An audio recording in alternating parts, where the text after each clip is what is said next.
Welcome to the Great Security Debate. This show has experts taking sides to help broaden understanding of a topic. Therefore, it's safe to say that the views expressed are not necessarily those of the people we work with or for. Heck, they may not even represent our own views as we take a position for the sake of the debate. Our website is greatsecurity.debate.net, and you can contact us via email at feedback@greatsecurity.debate.net or on Twitter @SecurityDebate. Now, let's join the debate already in progress. Hiring or firing? Let's talk about hiring. I think there's been enough firing going on in the world these last few months. It's a little raw. We can talk about it, but let's start on the supply side and on the and just, Eric, you were telling the story of a friend of yours recently. Why don't you share some of that? Yeah, we were talking about kind of the interview process, the upfront trying to get the foot in the door, post submitting an application, they're creating some interest, and kind of the divide between some of the roles. And as you start to step into senior leadership, that we've seen some companies there, and granted, this one that I'm referring to in the example without naming names is on the smaller side, that I don't think they have a whole team to throw behind the hiring process, but they went to a virtual interview process. So whereby I'll send you a link. Here's some questions. We want you to record yourself answering these questions. That it becomes for a senior leadership role, it becomes very impersonal. And from my perspective, what you really want in a senior leadership role or person is the ability to read people and dynamically have a conversation with them. And it becomes very sterile, very one direction. When you start going to this virtual, you really don't get a true read on somebody. It'd be no different than almost like recording a podcast whereby we can change and edit out some of the content. You're not really getting the full picture. What? We would never edit. No. do you think some of this is caused though by it, and I'm flipping to the other side, whether the company had a low number of human resource staff, they called but them it isn't people. Sorry, people. No, just human resources are people.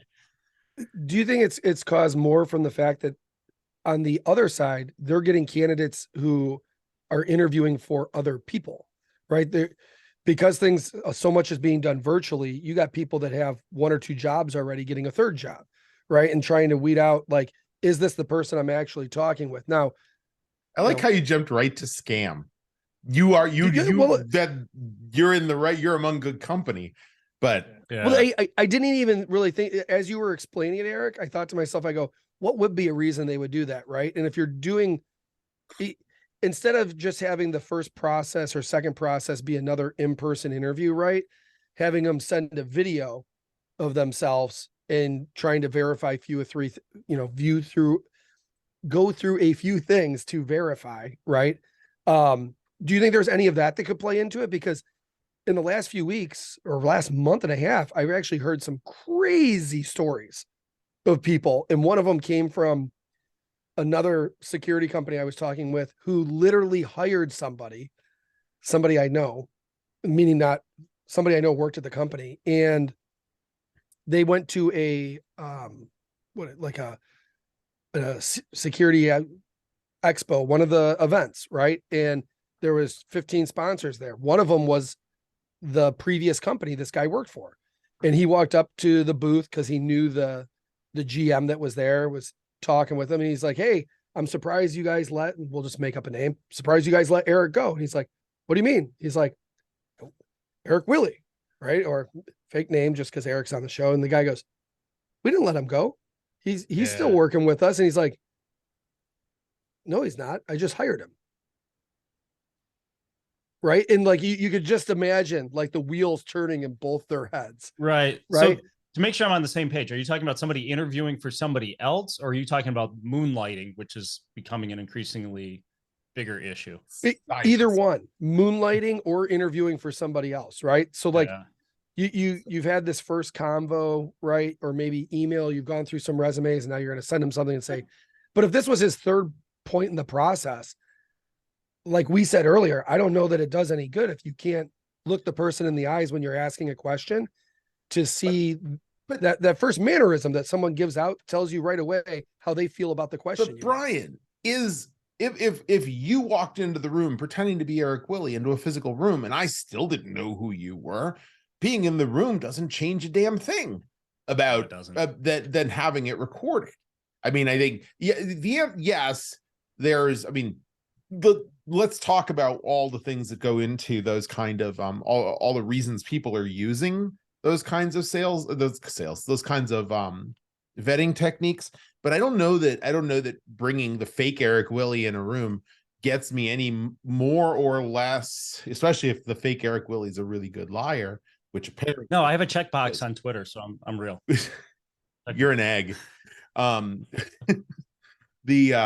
that one I don't know. Well, I guess it's not beyond some of these companies to then take it to facial recognition and tie it out to publicly scrape things and say this isn't really the Erik Willie you're looking for. But I don't know that needs needs recording to do, but it's a really interesting scenario. And by the way, it happens way more often than you'd want to think.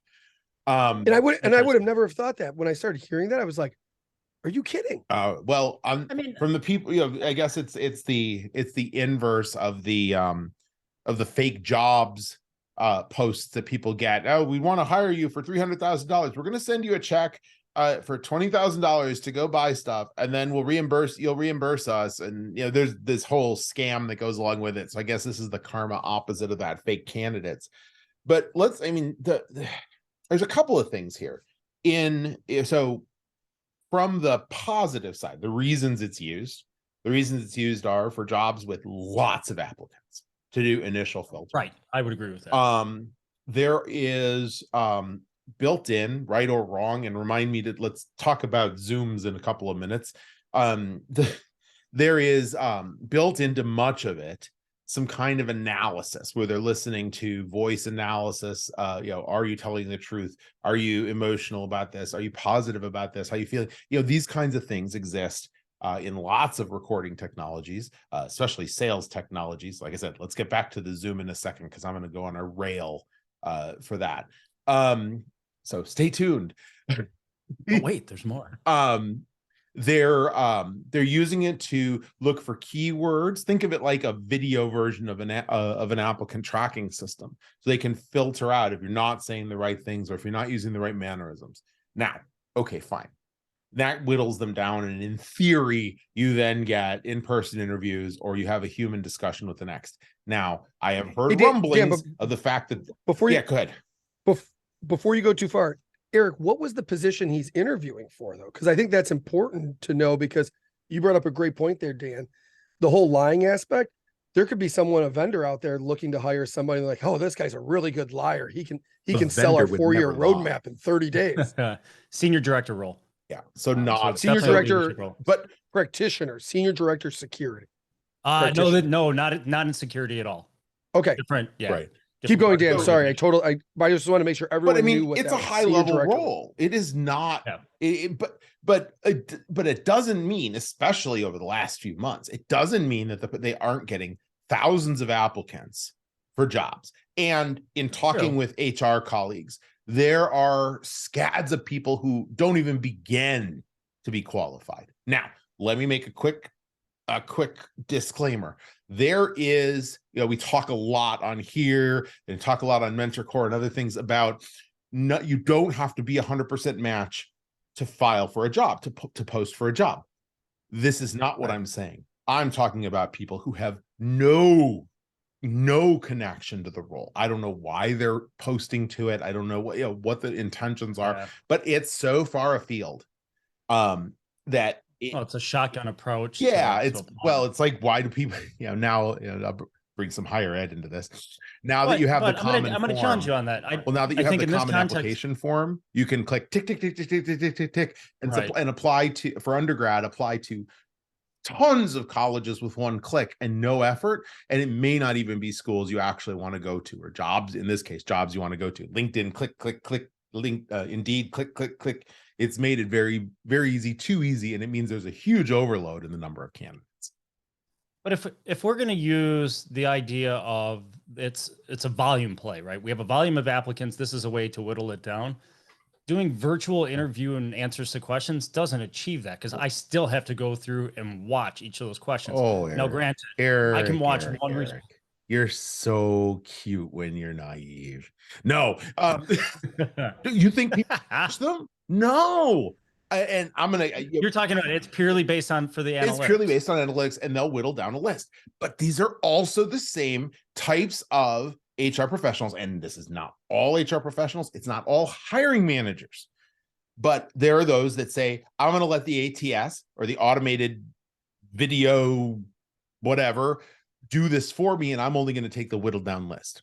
Now, I am not perfect. Let's go back. But for the last 25 years, I've said, don't you dare filter out a single person. Send them to me. I will go through them, because I don't trust it. Friend of the show, Jess Byrne, actually just forwarded me a podcast she did with Chase Cunningham last week in support of some research that she did on certificates versus hiring. And in there, a CISO that can remain unnamed quoted that that at one point in his career, he was testing ATSs and he got immediately filtered out of his own job that he had at that moment. They were testing new ATSs. And it's I think that right there forevermore solidified that I can't trust an ATS to do any of this. And I can't trust the video sentiment analysis or those things to do the same thing either. I connect with humans. I don't connect with the results of automated filters. This is also, right. See also the craptastic search results I get. This kind of goes back to, I hearken this back to the old web days. And as we're doing all of the packing of keywords, trying to improve our search results and all of that. SEO for hiring. Yeah, that's exactly what you're going to get. You're going to get the buzzword packing comes in. I know a lot of individuals that love to throw out different security buzzwords, but as they throw them out, you keep using that word. I don't think it means what you think it means. Just because they can throw it out there, and just because all of a sudden the analytics are going to register, hey, they said these things, doesn't mean they actually have a clue what they're talking about. And Eric, you have convinced me. I am going to make the bingo game, buzzword bingo, but actually make the boards, because for a first event for like a distilling security, to play a fun game that everybody would say, this is awesome, buzzword bingo. And for the record, you brought something up there, Dan. When I first moved from automotive into what everybody was telling me was tech, even though I believed automotive was extremely tech, AWS, when I clicked submit, and it had me fill out this thing, when I first applied to AWS, I was rejected in less than 3 seconds. Mm-hmm. Submit, and boom, it came right back. And the person who told me to go in and fill that out was someone in a senior director role at AWS who was helping build the automotive team. He's like, and I went right back to him and said, hey, this is what happened. He's like, oh, no, that's okay. That's okay. As long as you've already done it, I have your resume. The right people have it. And I was thinking to myself, and you guys know this story, but I'll keep it sanitized for the podcast. I was so upset. If you're at AWS and you're listening to this, yeah, there's a reason why, Brian, no play nice, right? Like the fact that you filtered me out because I didn't have the buzzword bingo filled out in my resume, ridiculous. And you're building something for the automotive market in my town, ridiculous. It tells me that you didn't pull in the right people, right? That who are you looking for? Someone that worked in the ADAS systems for 5 years? And to your point, Eric, filling out that little thing, the next thing was probably going to be a video. But you think they were going to get this? They were going to get the filtered down answers, right? But if they had gotten the video, Brian, this passion would have been sentimented as videos, extremely passionate, must hire. Either that or extremely crazy, watch with caution, holds Coney dog in left hand. And also for the record, for everyone listening too, because we haven't done this podcast since the University of Michigan versus Michigan State game. And we predicted some outcomes. The Spartans lost, the Wolverines won. They are moving on to play in the playoffs. for the chance for a national Hey, championship. Brian, I can't guarantee this will be edited before the next one. So be careful what you predict before the actual games. So be careful what you predict. Oh, no predictions there. What I was going to say was if somebody interviewed you live and wanted to know, did I get the real Erik Willie? And you throw out one like, so how are you liking things at U of M right now? And you got the Michigan State guy there. I went, right? Like little ways when you're actually interviewing a person, right? That a little emotional side comes out when you ask questions. Right. And that's what you're looking for. How do they respond? Senior director role, Erik, this person's going to be in management. He's going to have direct reports. How does he respond to certain questions that he may think are, for lack of a better word, not great questions, right? That I think this is a bad or dumb question, but there are no such things. And when you're a leader, it's how do you take those questions and still find a way to respond back and help bring the people underneath you up, right? Totally agree. I mean, if I look at, going down that line, thinking about hiring somebody in a technical role, one of my favorite answers, depending, you can't use it all the time, is I don't know. Let me get back to you. Because that shows personality. That's humility. I will take that any day over somebody that just tries to make something up off the fly. And you know, they don't have a clue what they're talking about. For a sales role, for a sales guy to be able to say, I don't know the answer and let me get back to you is so strong. Right. And lesson learned, and this goes back to my automotive days, our president at the time, Dom Witzik, great guy. When I was at Eishen, I was in a room at a very, very large OE presenting up in front of everybody. And it was a 3.5 hour where they walked through each one of the teams at our company. And I was up presenting on seating, and I was asked a question, and I thought that I should try at least to answer the question, that if I didn't, it would look bad. And when I was done and walked off the stage, like you could tell I didn't know what the answer was, but I was alluding to things. Dom waited till the very, very end. He pulled me aside and he was like, hey, Brian, just as a heads up. He goes, next time, if you're not sure what the answer is, he goes, always remember there's 15 other engineers in that room that you could point to any one of them and be like, that's a great question. We can get with Erik after this and get you an answer. We can get back to you on that. Right. He goes, compliment him that he asked a great question and be humble enough to tell him that you don't know the answer, because we're not going to know all the answers. So thinking about all of this, then, does this make it even more important? I know we keep hitting on this show after show. We talk about the power of networking and connecting with people. I would think that this makes that even more important. That if you talk about AWS and being screened out, that you can backdoor a lot of these systems that maybe you don't play well to the automated, the analytics and stuff that are going on. But if all of a sudden you have a person-to-person relationship that can say, hey, I'm going to vouch for so-and-so, that still gives way more credence in these systems. Yes, it depends on how you use it. Buzzword bingo. Yeah, Do you have exactly. It depends? Well, we decided it depends would be the center square, because then everybody gets it, because it's almost a given that it'll come up. I'm of two minds. I'm going to debate myself on this. There is the network, knowing people is extremely important. However, relying on your own network to fill your staff to hire from leads to a more homogeneous and not just undiverse, but because you don't get the breadth of characteristic of experience if you keep relying on the exact same people that are in your network, because people who are in networks are often more like you. And I think there's an important balance that has to happen. Going back to our episode of, should you hire out your own staff? Should you bring in your own staff, or should you post? You're also doing a disservice to those that want to get into the field, but don't have those connections yet, and may post for it blindly, but never get seen because maybe they're introverts. Maybe they're not making those connections yet. Maybe they don't know how or where to start. And yes, there are resources, but you can't depend solely on that as a hiring manager. So I think it depends. Yes, having a network will help you. Relying solely on that network, I think, is for hiring managers, I think relying solely on that network is hurting the candidate pool and hurting the diversity, both people diversity, but also diversity of thought, in your organization if you do it continuously. I mean, it just goes back to the adage of too much of anything is not necessarily a good thing. Except Right? Trader there's a balance Joe's amongst JoJo cookies, the candy cane edition, those you can have tons of.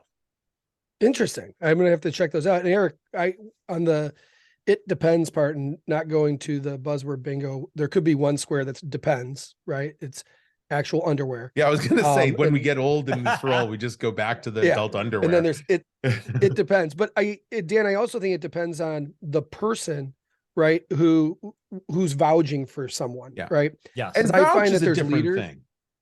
or But yeah, vouch or says, like I recommend this candidate. I recommend this candidate. Being on this side of the fence, for those listening, Brian Schneebly, I actually work for a vendor. Dun. we'll get to Just that in a figure- couple of minutes. Fingernails on chalk. But what I've seen too is a lot of times leadership will bring in people they know, people they've worked with. The problem with that is if that leader is not someone when you're sitting in a room that talks with everybody, not just the people that he finds that he gets along with well because they have similarities, but everybody in the room that he's able to pick out, and create relationships with everyone, that everyone he's going to bring in is him. Mhm. Right. That is true. There's no differentiation. And Eric, I'd love to get your thoughts afterwards too on Dustin, who I had come to the event on Thursday, which was a cybersecurity event that was doing a Choi drive. This was an individual that was introduced to me via an email from somebody that I work closely with at MCWT. And she said, "Hey, I'd love for you to meet, my nephew, right? Great guy. But he's looking to get into cybersecurity. And I figured if anyone could give him some advice, you could, right?" So all of our communication was via email. And one day he was like, "Hey, Brian, you care if we jump on a Zoom? I'd love to talk to you and pick your brain about a few things." So I said, yes. So I did. I'm like, he's pretty personable. And I gave him my 2 cents, but I hadn't really given his resume to anybody because I didn't really know him. And if you're given a resume, it's like you're kind of vouching for him. I gave him some recommendations, but I said, come to this event. It would be a great network. You can poke around. But part of that was I wanted to see who he was too as a person, see how he interacts in a live setting. Not only did he show up early, help try to set up, I barely even talked to him the entire night because he was walking around talking to everybody. And at the end of the night, he came over to say goodbye. I think that's when I was like, "Hey, meet Eric." And he was like, "Hey, nice to meet you guys." I'm like, this is great. Like he's a great personable person. He's interested. He's grinding to learn.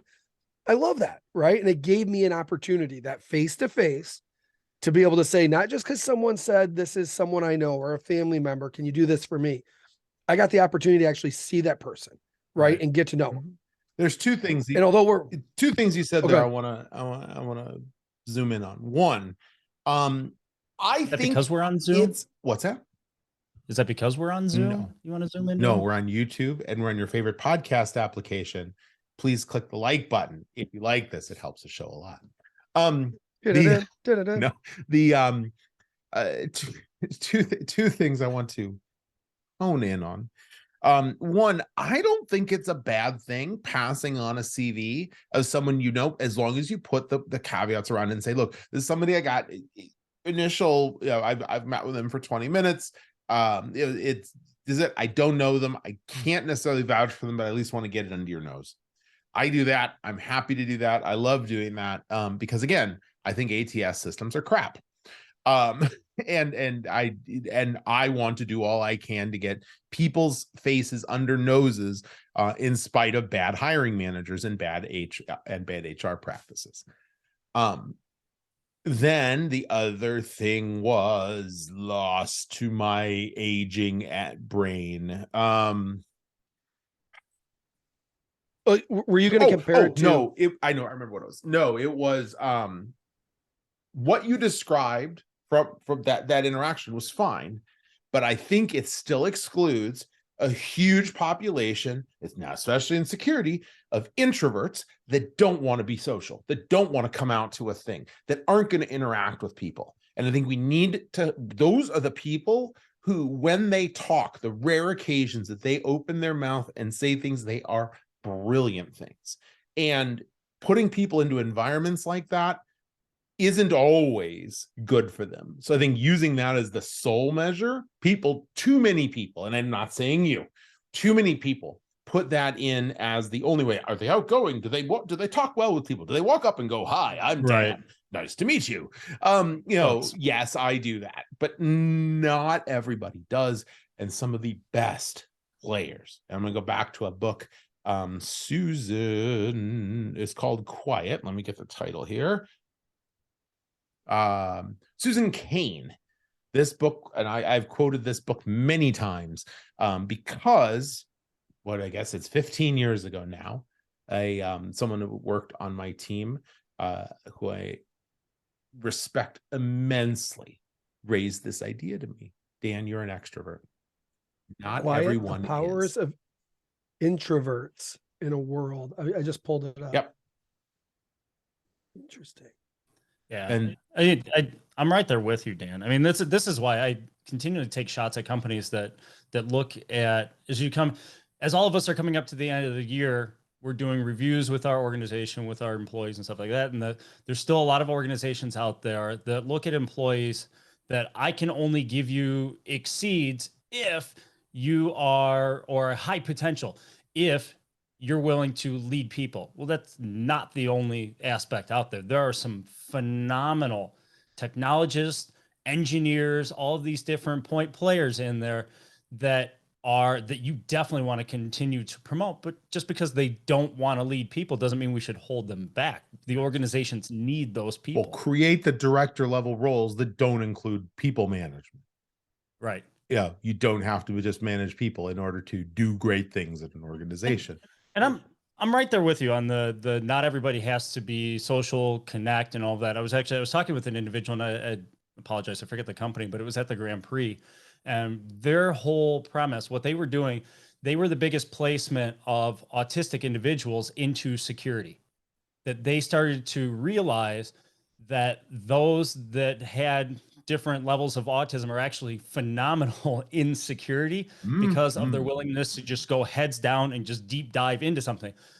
Not necessarily going to be some of the most social people out there, but if you look at what they're doing, they are executing to a high level. Well, and I think So, that takes it to one level. And let's get the name of the company. We'll put it in the show notes, because I love organizations that help with that. But I think there's a middle ground too. You don't have to be autistic to be introverted. There's even if it's just people that don't want to speak up in a meeting. There's a meeting of 20 people like me in the room, and there's one person in there who has something to say but doesn't have the energy. The energy's been sapped out of them by the 20 Daniels, and they don't have a mechanism to speak up and say, I have something here to contribute, giving them a way to do so. And I think giving them a way to do so in the hiring process is equally as important. Not everybody's comfortable in front of a camera. Not everybody's comfortable with a recording. Not everybody's comfortable as soon as you say, you have one take to do this. And all of those things add huge nerves, and I don't think you see the real person. Analytics or not, what you're going to see from many people is the analytics will say, scared shitless. That's what it's going to say. The little thing next to your eye. By the way, saw an output from the in-car camera on a Tesla. It's doing continuous analysis, eye looking left, looking right, not paying attention, all of those kind of things. All that's in this same kind of technology. I'm going to take a quick aside and talk about salespeople. Yes, that's right, Brian. Brown team. What's that? Brown team. Yes. Hey, don't go telling everybody that yet, Eric. We don't have a trademark yet. I'll edit that out. But no, so there's been this trend lately, of not Trend Micro. There's been this trend lately of getting into, well, first of all, getting meeting invites through third-party links. Gong is one of them. There's a few others that do this recording crap. They record, they do sentiment analysis, and you can opt out. No, I opt out permanently. Don't send me a Gong link. Or if it's the rare chance you're going to get a meeting, you're not getting the meeting. 2, there's been this new trend as well to add in a new attendee in Zoom that doesn't abide by the recording flag. It just looks like another user. Zoom has some really neat tools built in that you have to agree to recording or leave. Well, they add another user. It's like the scribes is what they're called, as they seem to be referred to as. And there's a number of products. I'll put some in the show notes. And they show up as attendees. And these, again, tend to be in sales calls. Well, it turns out when you look behind them, they're doing that exact same kind of recording and sentiment analysis. Oh, for the betterment of the salesperson. Well, BS, I'm not your test pig. Do not use those with me. If they show up, I'm gone. And this same kind of sentiment analysis, the same kind of human analysis, makes the assumption that the person on the other end isn't a person. They're just there to be calculated. And I think this goes, and I bring this up because I think it's an extension of that people getting comfortable with this idea. And I think it's crap, and I think it needs to stop in HR and in any meeting you set with me. Gone. End of soapbox for now. I don't know. Have you guys seen those technologies showing up? Erik, have you? And I'm going to say not directly. No, it's more anecdotal hearing from people. Yeah. And Dan, while you were talking, I was listening, but I was also looking up because you wanted to throw into the show notes there. So yes, I have. And I kept trying to remember what the name of the enrichment center was. And the gentleman you were talking with, Erik, was David Franco from the Exceptional Academy. Yes. And as soon as you started saying it before, I'm like, I remember the person because I talked to him as well. And some of the people that he's placed into positions, Dan, are candidates that companies would never hire, right? Because before they even got in the door, most of these people would never like to do a video and send it in. Most of these people aren't going to do a video and send it in. Right. And they don't believe in themselves to have the skills. He helps them find that they can believe in themselves, and that working with them, that there are people that can do certain repetitive jobs over and over again very well and take so much pride in it that they're going to be your best worker at that job. And he was looking at some of the security jobs, things that can be done virtually where they can do it from their house, right? Where they don't have to be there in person. And I'm not speaking for everyone that has autism, but for what David explained to me is that there's certain attributes of certain autistic children or adults where they're uncomfortable in front of a lot of people, right? This gives them the opportunity to work from home and accomplish things, right? Or even work in smaller groups.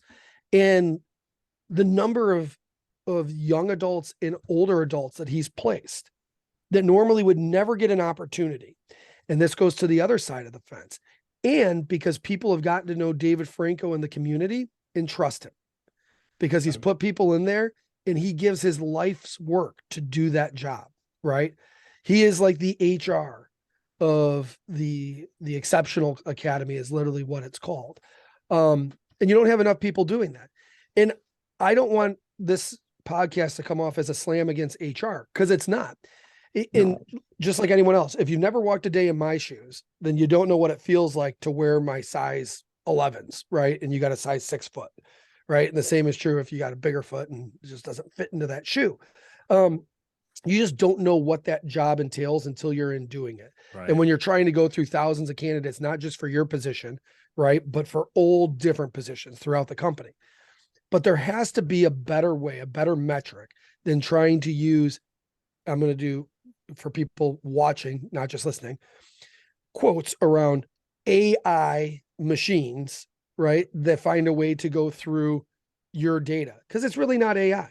It's looking for this, if that, then that, if this, then, like, it's a program, right? And you're qualifying out people that could potentially be really, really good.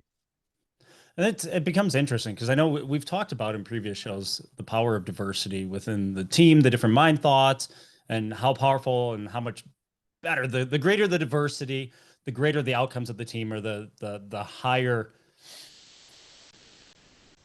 propensity to turn out exceptional work, right? Because it's the amalgamation. You don't get into that traditionally into that group think, everybody coming from the same perspective. And I almost wonder, Dan, if we make the same argument about some of the AI or some of these tools that are being used for hiring, if that actually becomes no different than pulling just from your network that you talk about having a homogenous group there, that if AI is always looking for the exact same type of candidates, if you're going to see the same thing on the other end, that it's actually the antithesis of diversity. Oh, it absolutely is, because guess what? Any repeatable process that builds historical in will build in the same biases. And Right. it's not AI, it's ML, and ML is just repetition. Ooh, I got that buzzword. Yeah. Big data, XDR. Data lakes. Data Single lake. pane of glass. Security Operations Center of the future. Yeah. Is pivot also buzzword? Not bingo? anymore. That's very 2020. That's very early COVID. You see, and for those listening, this is where it's good for me to sit on this podcast, because I just learned that I shouldn't use the word pivot in any interview I do in the future, because that was so 2020. I too need to get up to date. Yeah, but I'm not right? not your hiring manager. Ask my son, I'm very out of touch. And I, not to, change gears here or pivot, but there's also, from a timing standpoint, when I say timing, right now, there's been several high profile layoffs, right? You saw, I think Amazon's laying off 20,000 people. And there's a whole story that goes into Alexa and that whole department and trying to make it profitable, in that these assistants, right? And this is where I'm trying to merge two different conversations together. So you have this personal assistant that they believe you would use to buy things. And it just really hasn't happened. The majority of people that have an Amazon Alexa, from the analytics they pulled, ask that Amazon Alexa not to buy things, but what's the weather today and play me a song. That's literally what I use it for, right? And also to figure out if it knows exactly what I want to buy. And play me a song about the weather. Yeah.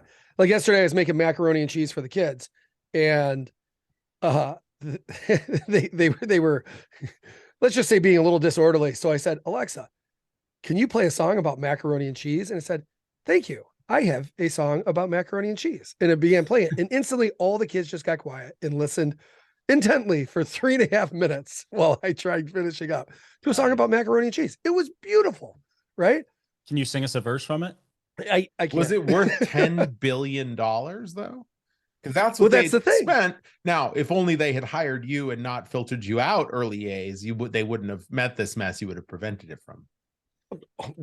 Thank you, Dan. And for those listening, contact me, Brian Schneebly, at LinkedIn. I'll be happy to send. No, totally kidding. Give you advice on how to market your Amazon Alexa or any type of AI ML technology you're using in the future, trying to get a profit from. But that's the point. You're trying to build a profit out of this product, right? And it didn't work out the way they saw it happening. And now you have all these really talented engineers that help develop something. And those people, along with some of their marketing and so forth, are being let go. I also worry about the number of people within an HR part of the organization, just like Erik and Dan, your security organizations. It's becoming harder and harder right now because of budgets to say, I got 10 positions to backfill. Maybe now you're only going to have 5 for next year, right? So now you're even going to have a limited number of people you can hire out of the same talent pool. So for people listening, understand that now the number of positions open is going to decrease for certain job roles and applications, probably for the next year or two, right? So how can you better position yourself? And is it being able to answer things knowing that there's ML AI on the other end that's going through your answers and clicking on the buzzword bingos? Or is it doing that networking piece? And Dan, I had introduced you to Richard, going back to that one conversation. I didn't know Richard that well, but I thought if anybody could talk to him and give him direction on what he was looking to do, specifically around program management and around privacy, I'm like, Dan knows privacy extremely well. He's also built up programs for multiple companies. He could point this person in the right direction better than I could. So what I'm asking everybody who's listening is, if you have friends that are looking for a job, it's not about plugging them in and just passing their resume over. It's about connecting them with people that can give them better advice than you can. If you're really trying to get that person a job, and you know that your advice is maybe quality this much for what they're trying to do, have them talk to someone that can really feed through or pull out what they should do, right? Networking isn't just about talking to the person next to you and seeing if he'll take your resume. Right. Networking is just talking in general. And the more genuine you are at it, the more opportunities you're going to find yourself in. And those are things that ML and AI really can't put together analysis, analytics on how well did you network for the past 2 weeks, right? How many conversations did you have that you were able to refrain from buzzword bingo and just be yourself? And if you're listening to this and you have a company that does exactly what Brian claims there isn't a technology to do, let us know. We'd love to comment about how much we love it or not. But I am curious if there's people that, if there are tech that do that, and I suspect there's something out there that does, because there's we may get more listeners from that space in tech telling us we're wrong. And I'd love to take your interview. done. Not for a job, to see if your machine learning works. Done. Yeah, but I mean that kind of cross introduction is more and more and more and more important, because back to the way we can talk all we want to about wouldn't it be nice and how things should work, but the reality is jobs do get had by people knowing people, or people introducing people, or making sure that something gets under somebody's nose, and out of a faulty application tracking system. And I think another benefit for doing that, for those that are listening as well, is that it also gets you to the root of what the position is actually doing. And I know we hit on this early on as we were starting the podcast, and some of the job specs that are written, put out there for security practitioners are just garbage, because they're packed with buzzwords as well. It does not accurately reflect what the job's going to be. And by backdooring it to somebody, typically you would get a better understanding of what life over there is going to really be like. And 3 years into the podcast, 15 years of Kubernetes is still not possible. The one question I have for you guys is, I guess thoughts on now in a harsher economy, as people are being let go, and do we know that we still have roles we need to fill?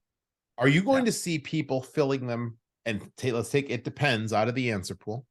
Are you going to see them filling them with newer people to the field, those without experience that can be had at lower cost to the organization? You can get maybe more, but require more work to get them ready.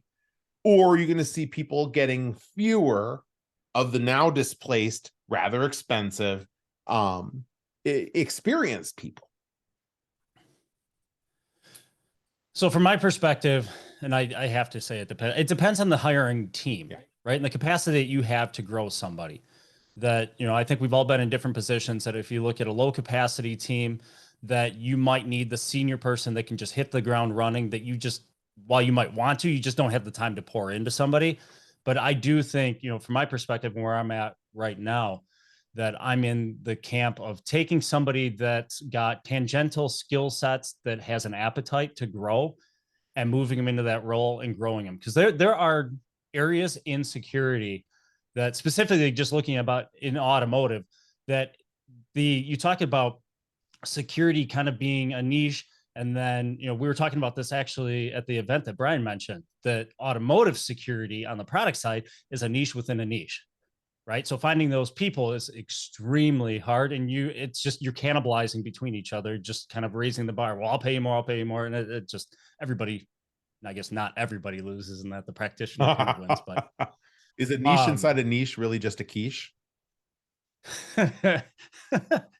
Well played. But a quiche is kind of niche when you look at the type of dish that it is. Unless her name is Lorraine. We can debate. No, keep going, Eric. Well played. No, but I think we've learned this historically. So we'll look at Google, right? Google at one point, I think it was Google that somebody was telling me about, that tried to take security practitioners and make them into developers, so that you've got kind of the security understanding of development, and realized that it was really hard. The timeline to do that was really protracted, and a lot of people couldn't make the leap. Now, the reverse of that if you took a developer, that you could teach them security skills, and it was because of that tangential knowledge there already, that they did very, very well. So I see a lot of that specifically in the automotive space, that taking some of those product engineers, taking software developers, and then starting to train them up in security has a lot of potential. Yeah, Anybody willing to make that space? I couldn't agree more on that. Everybody aspect. is looking for people in those roles right now within automotive. Well, within not just automotive, everywhere. Not that don't exclude the rest of us. We want part of that too. But I think you're seeing that more in embedded systems, right? People that understand manufacturing. And right now, auto sits in one of those areas where, from an embedded system standpoint, security is now, just like production control quality, now their biggest concern moving forward. How are we securing all the applications and data that we're going to be bringing in?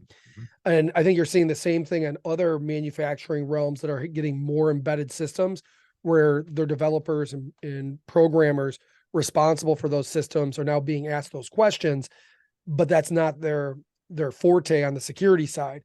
So it's, what group do you have within your group? And that's why a niche, I almost said quiche because I'm reading your note there, a quiche within so one of those niche roles that is unique. And if you can take some of those programmers, right, that have worked on embedded systems and say, okay, you understand our entire vehicle architecture, our entire this vertical. Now you can apply what you already know to securing it or making it more secure. But yeah, I agree wholeheartedly though on the power of networking, especially when done correctly. So HR, just because somebody gives a resume, the next question back is, how well do you know this person? And don't just make it a text, just call the person giving the resume, because if he really believes in the person, he just submitted it on behalf of that person, he can give you the background. I don't know him really well, but here's what I do know. The 3 people that I'm really close with have worked with him, and they have nothing but great things to say, but I have not worked with him. Right. And then they're like, okay, so I completely understand. Then if you have worked with him, they're probably going to ask you a few questions, right? Like, what did you like about working with him? They're going to ask the things that they would like to try to ask in the interview. But those are the roundabout where you're trying to figure out who they are. And now you have a great person to be able to answer those questions. Right. You probably, just by picking up the phone, narrow down your pool candidacy from maybe 1,000 candidates down to like your top 10, right? And this person's in it. So that little bit of added effort. You're at least going to get a call and conversation rather than an auto filter. Just that, then you can prove yourself. Not have to rely on somebody who may not know you, but at least get the call.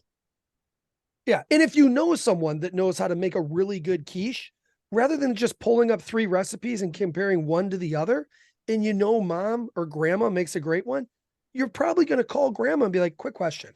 I got this recipe here. What is it that you're really doing here? Or why do I have to bring my eggs to room temperature? And she'll probably give you a better answer than what your recipe is going to give you. Why? Because she's familiar with the niche of a quiche. Brian, is that an allegory for buying security products? No, but who buys a security product though by going through a checklist? Like, well, here's where the 5 that we sent a checklist to. This one did really good. You mean everyone that sends out an RFP ever? Right. Rather than saying like, let's test it, right? Yeah. Let's ask this guy a few questions. If you only went by roadmap, you probably buy everything that was put in front of you. Like, oh my God, they're going to do everything we need them to do in the next year. 5 years later. Yeah. And that was me twiddling my thumbs, guys. Watch the video. You can see Brian's twiddling of the thumbs. Cool. Any closing thoughts? Erik, I'll let you go. My closing thoughts are, listen to what Erik has to say. Take everything Brian says with a grain of salt. Unless it's cooking related, then it literally comes with a gram of salt. Yeah, no, mine's the same old. I mean, network, put yourself out there, take chances. I think just in recent couple of events that I've seen a couple of individuals that are on the more junior side that continue to put themselves out there, that are networking with people and just having conversations. And I think there's great opportunities there. Certainly, as we kind of discussed here, that is not the only place we should be pulling from a talent pool perspective. But certainly, I think for those that are willing to start building up their network, for junior individuals, and I know, speaking for myself, that I am an introvert, that first step into networking was extremely difficult, and that came from some leadership classes. That was one of their pushes, that you've got to connect with people, that just taking that first step, and then once you do, it's a bit of a roller coaster ride. The dominoes continue to fall, and it's amazing what I found over time, that the world continues to shrink as you realize the interconnectedness of everybody. Specifically, if we just look at the Detroit market within security, everybody knows everybody. And for your first step for networking, maybe it's not an event, maybe it's reach out to us. Please do. Send something. Please do. That's what we're here for. Although I do want to put a little asterisk on the screen next to you, Eric, like in the weight loss ads, results not typical. Not every introvert that Right. starts on this road is going to end up an Eric Willie style extrovert, tap dancing on stage and singing "Putting on the Ritz." It's not that isn't necessarily the end game, nor is it the intent of it. But there are ways to do that kind of networking that don't require you to to put yourself all the way out there in a way that's uncomfortable to you. Eric's mileage. And I'll add to it kind of kind of early on, one of the things that we were saying about being willing to say, I don't know, be authentic. Yeah. Be authentic in everything that you do.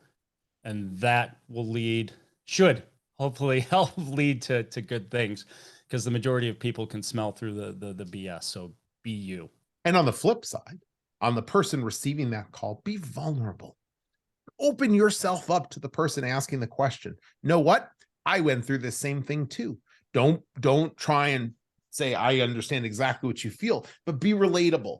Share the experiences you've had and the way that you failed. People think, there's this Instagram image of people out there that it's all success. LinkedIn has turned into this ridiculous happy fest of, I did great things. I got out of bed today. Congratulate me. But there's way more fail that happens. And that's where we learn stuff. And those are the things that we, as the recipients of those calls, of those emails, it's our responsibility to share. Not a doom and gloom story, but a perspective that says, you know what? I had to come through similar things. It's not the same, I know. And here are the kind of things I thought about, or here are the things, asking you questions to get you thinking about how to get through some of those tough times. Because I promise you, this person, that person, and that person have been through, the three of us, by the way, for those of you not on video, not watching on YouTube, youtube.com/@ Great Security Debate. We've been through them. We've been through failures. I am who I am because of the catastrophic failures that I experienced, not because of the successes. That's the greatest point for all the listeners on. If you're out there networking and you're talking to somebody in a leadership position, ask them their journey of how they got there. Because if that leader is being genuine and open, they're going to tell you about their failures. And if you're a leader out there and somebody comes to you to ask about your journey, don't give them all the, I did this. Talk to them about the failures, because that person right there could be the one thinking that I'm not good enough for this. I'm not good enough for that. Right. Because they've had failures. Yep. For someone to understand that sometimes to overcome a mountain, you got to climb a bigger mountain. Right. And that's literally what it takes. And for them to understand that that's what happens and that there's pitfalls, you could be the person that helps them get over that. So be genuine. Ask about journeys. And if you're given stories about your journeys, make sure to include the failures, right? Or not always failures, but the hardships along the way. Right. And there's actually, and throwing in doing the typical, I'm going to throw a book in there. The Obstacle is the Way is actually a great book along that same line of thinking. I will add it to the show notes. And now, since we've preached to the candidate, we've preached to the mentoring recipient, I'm going to preach to the hiring manager for a second. Don't be lazy. I have yet to meet an HR organization that if I called or said, hey, I'd like to get all the candidates. ATS has failed me. I want to see all the candidates. There's no rule that I've yet come across that says we can't send you all the candidates. That's a strong relationship to start to build with your talent acquisition team, with your HR business partner. Build that and help them understand the things you're looking for, because the automated stuff, it doesn't work. Maybe security alone, maybe other fields it works. I will tell you, it doesn't work. I have found my best candidates, people I didn't even know, because I looked through those and I circled and went, this is interesting. Let's talk more about this. The ATS had already kicked them out. Go take the time. You're going to build a better team by taking that time. And unfortunately, we're out of time. Thank you so much for joining us. We really appreciate you being here. We love your thoughts, your feedback, your ideas, your emails. You can reach us at feedback@greatsecurity.debate.net. Send us an email. Or you can find all of our episodes, including contact links and social media links, on our website, www.greatsecurity.debate.net. You can find all of our past episodes in your favorite podcast application if you like the audio. Just search for Great Security Debate, or on YouTube at our newly minted and aforementioned URL, youtube.com/Great Security Debate. Go there. We're also on Twitter @Security Debate. All those different methods. Please engage with us. Tell us the things you want to hear, future topics, things you like, things you didn't like. Because as we said, failures, mountains, feedback, that's how we get better. So let us know what you think. We'll see you again soon on the next Great Security Debate.